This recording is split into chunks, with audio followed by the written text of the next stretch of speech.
Donc, l'aventure a débuté en 2009-2010. Et ça l'a rejoint une quarantaine d'élèves de 20 à 60 ans. Et on voulait, dans un premier temps, évidemment, poursuivre le développement de leurs compétences TIC. On voulait les ouvrir à une autre façon d'apprendre. On voulait aussi qu'ils découvrent d'autres régions, hein, parce que pour plusieurs, ils ne sont jamais allés en Abitibi et pour plusieurs aussi, ne sont jamais allés à Montréal. Donc, on voulait qu'ils en apprennent davantage sur ces régions-là. Et comme je le disais dans la capsule précédente, on voulait vraiment créer des situations de communication authentiques. Alors, quand on a débuté le projet, on avait quand même des objectifs très précis et on s'est basé sur le programme PEACE pour pouvoir, et davantage le volet B que le volet A, puisque nos gens étaient quand même autonomes et fonctionnels.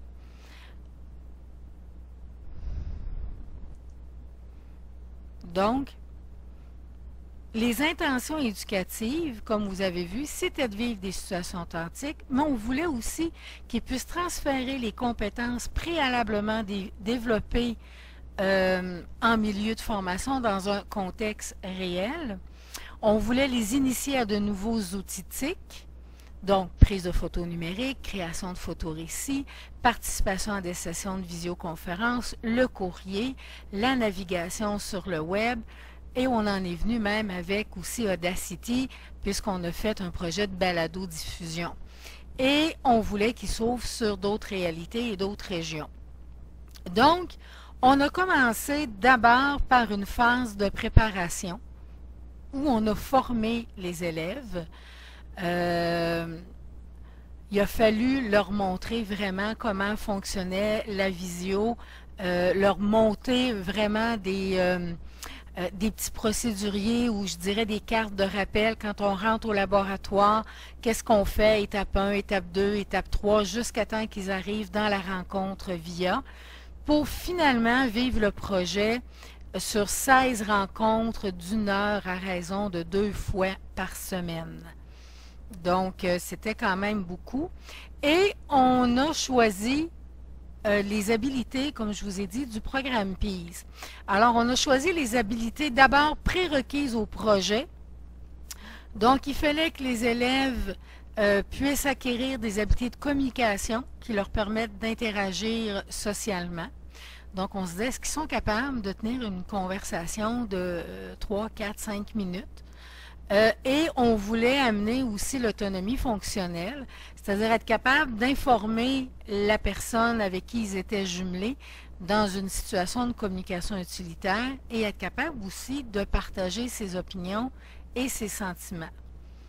Ensuite, on avait les habiletés qu'on voulait développer en cours de projet. Donc, l'objectif général, c'était d'acquérir des habiletés pour utiliser des stratégies de résolution de problèmes. Donc, être capable de choisir des stratégies pour résoudre un problème et être capable d'évaluer ses progrès. Pouvoir utiliser des stratégies pour se rappeler une procédure comportant des séquences liées à une tâche. Être capable d'utiliser le groupe comme soutien à l'apprentissage parce qu'ils sont toujours en équipe, mais au laboratoire, ils sont très près les uns des autres. Donc, ils peuvent toujours demander à leurs voisins d'ordinateur un coup de pouce s'ils sont mal pris. Finalement, on avait aussi des objectifs au niveau de la communication. Donc, être capable de communiquer à l'aide d'un micro-ordinateur, donc que ce soit grâce à la visioconférence ou encore par courrier électronique. Ensuite, on avait des habiletés qui favorisaient l'évaluation du projet. Donc, on disait, est-ce qu'ils peuvent utiliser des stratégies qui favorisent l'estime de soi? Donc, être capable de reconnaître ses points forts, de dédramatiser des erreurs parce qu'il y en a eu, puis on les a amenés à arrêter de paniquer, à oser faire des expériences, à se récompenser par des actions favorables, à accepter les félicitations, à s'ouvrir au changement et à développer le sentiment de compétence. On voulait aussi, comme je le disais tantôt, les points forts et les points faibles. Donc, être capable de faire preuve d'ouverture, d'accepter la critique, d'engager un dialogue avec nous là-dessus et aussi de développer des stratégies pour améliorer sa participation dans un groupe. Donc, être capable de dire, quand je fais telle activité, établir un but personnel. Et d'ailleurs, on avait un petit journal de bord que les élèves remplissaient après chaque activité.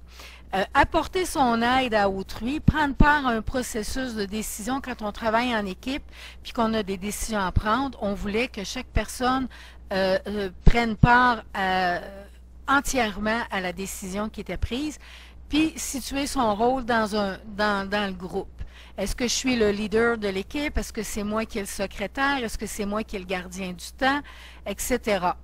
Et finalement, on voulait des habiletés de transfert, donc acquérir des habiletés qui permettaient d'effectuer le transfert de ces apprentissages dans ces milieux d'appartenance et de mettre à profit, sous la surveillance de l'enseignante ou de l'enseignant, des ressources de soutien qui facilitent une autonomie fonctionnelle pour effectuer le transfert d'apprentissage complexe.